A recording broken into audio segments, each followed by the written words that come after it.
you for tuning in to the teaching ministry of Reverend Gillard S. Glover. Now stay tuned for a powerful message.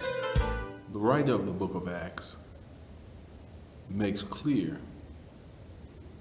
that the New Testament church in Jerusalem was flexible. The New Testament church in Jerusalem had a curious relationship with the synagogue in Jerusalem and the synagogue rulers.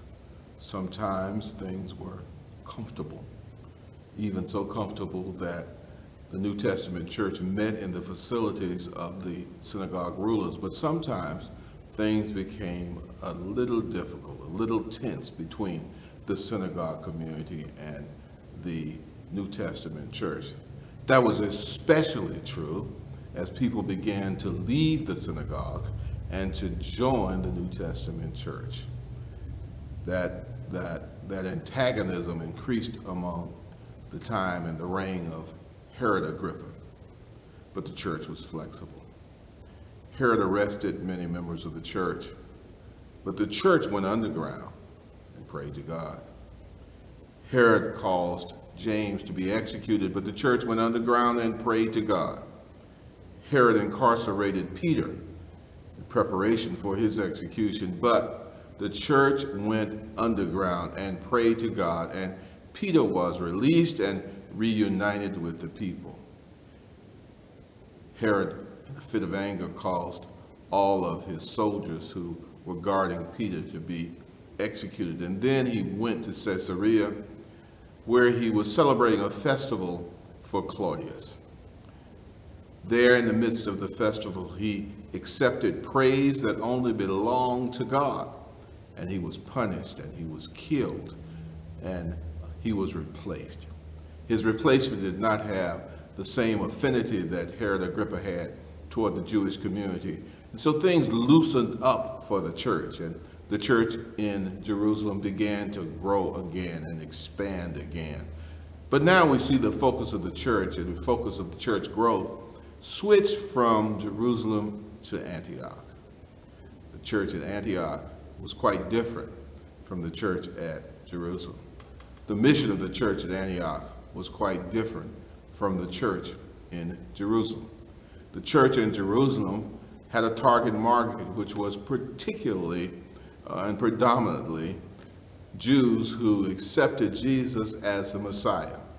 And so the message and the approach to these Jews was pretty much similar. It could be basically one size fits all. That message was that Jesus was a long-awaited Messiah. But that message did not resonate with the Gentile community that did not know Jesus or was not familiar with the Old Testament scriptures. And so the message in Antioch had to be different from the message in Jerusalem. Whereas Jerusalem could get away with a simple message that Jesus was a Messiah, in Antioch there had to be developed different methodologies and that were culturally sensitive and linguistically sensitive so that the people would accept Jesus as Lord and Savior. They found out that one size does not fit all. So for a few minutes, I want to look at this 13th chapter, the first 3 verses in the 13th chapter, and talk about one size doesn't fit all. Now, sometimes manufacturers make chains that adorn our necks, and they're adjustable chains, and they market those chains as being one size fits all. Or sometimes you'll find manufacturers who make loose-fitting garments for both men and women, and they market those garments as one size fits all.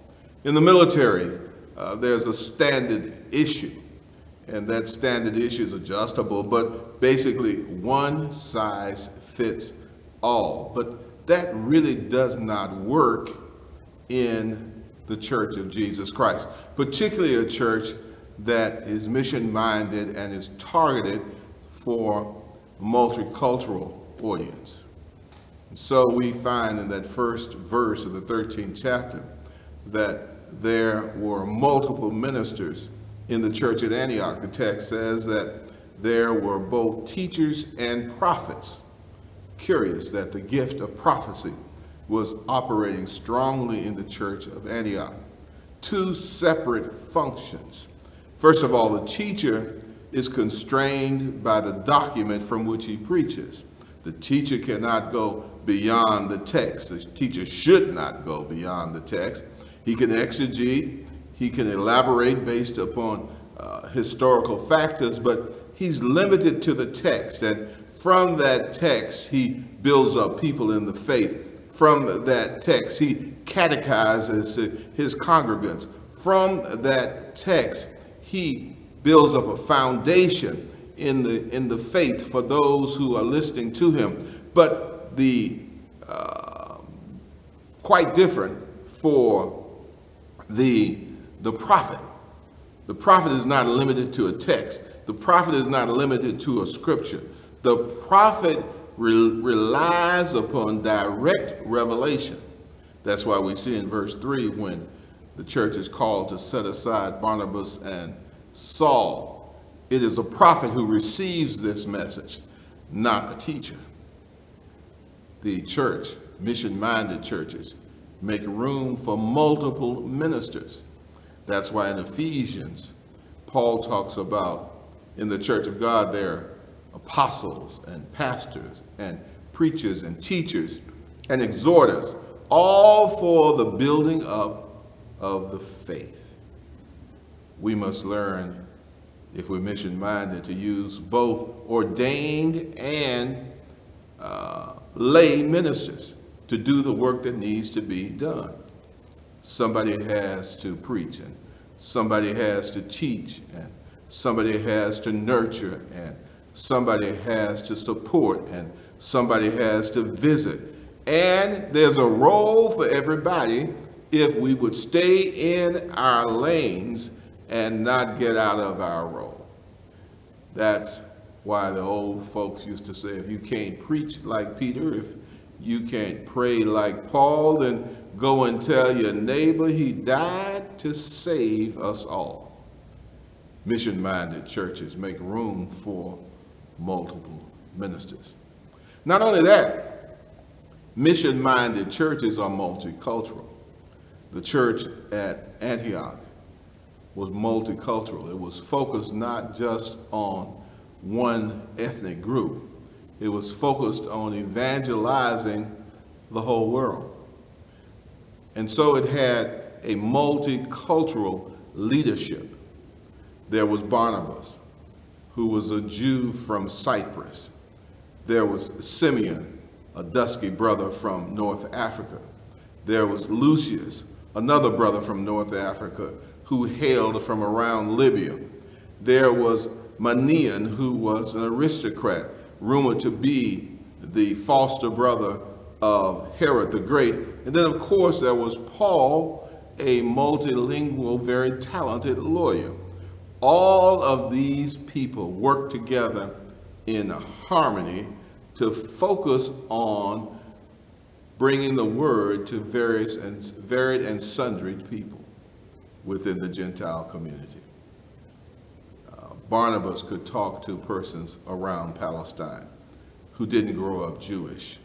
Simeon could talk to brothers who were from the deeper part of Africa. Lucian could talk to persons who from what we now call the Middle East of Libya.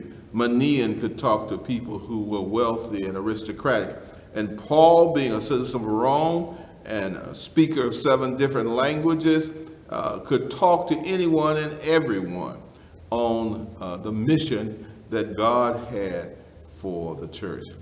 They had every base covered. And if we're going to be a mission-minded church, then we too must have every base covered. We have to recognize that God is calling us to minister to African Americans and Caucasian Americans and Asian Americans and Spanish-speaking Americans. We are called to minister to the whole world. And so you must have persons who are capable of doing that. because God did not die just for African Americans, or didn't just die for Spanish-speaking Americans. He didn't just die for Asian Americans. He didn't just die for Caucasian Americans. John said, "For God so loved the world that he gave his only begotten Son, that whosoever believeth in him should not perish." God died for whosoever. And we should focus our ministry on bringing into the church persons from different cultures. Now, this may mean sometimes that we have to do it differently. Everybody can't be in the same room, but we must do what the mission requires. Finally, mission-minded churches do mission. That seems axiomatic, but there are churches that are fully staffed, fully prepared, with multiple ministries clearly defined, and yet they still target only persons from their same culture. That's not what God has called us to do. Mission-minded churches do mission. Sometimes that means that we have to give up some of our best and our brightest to do mission. Verse 3 of this text says that while the people were praying and fasting, the Holy Spirit spoke to the prophets and said, "Set aside Saul and Barnabas for the work I've called them to do." That work was a work of evangelizing the world. That work was a work that required them to be separated from the church at Antioch. That work was a work that required them to go into the hedges and the highways of the Gentile world and bring people into a saving relationship with Christ. And so they separated Paul and Barnabas. They laid hands on Paul and Barnabas, and they sent them out to do the work that should be done so that other persons could come into the world. Can't you see them going out singing, "We are soldiers in the army. We've got to fight although we have to die. We've got to hold up the bloodstained banner. We've got to hold it up until we die." And if we are to be a mission-minded church, then we must recognize that we must make room for multiple ministers. We must recognize that we must embrace a multicultural focus, and that we must do the work that God has called us to do. Amen. So it says, "I'm a soldier on the battlefield, and I'm fighting, yes I am. Fighting for the Lord. I promised him I would serve until I die, and I'm fighting, yes I am. Fighting for the Lord. On this Christian journey, I have heartache and pain, sunshine and rain, but I'm fighting, yes I am. Fighting for the Lord. Hey, I've been up and down, but I never turned around, 'cause I'm fighting. Fighting for the Lord. Oh, if I hold out, hold out, hold out, hold out, then I know. We're going to say it again. I'm a soldier on the battlefield, and I'm fighting, yes I am. Fighting for the Lord. Hey, I promised him I was something till I die, and I'm fighting, yes I am. Fighting for the Lord. On this Christian journey, I have heartache and pain, sunshine and rain, and I'm fighting, yes I am. Fighting for the Lord. Hey, I've been up and down, but I never turned around, and I'm fighting, yes I am. Fighting for the Lord. Oh, if I hold out, hold out, hold out, hold out. Let me say, hold out. Anybody want to help me? Hold out, hold out, hold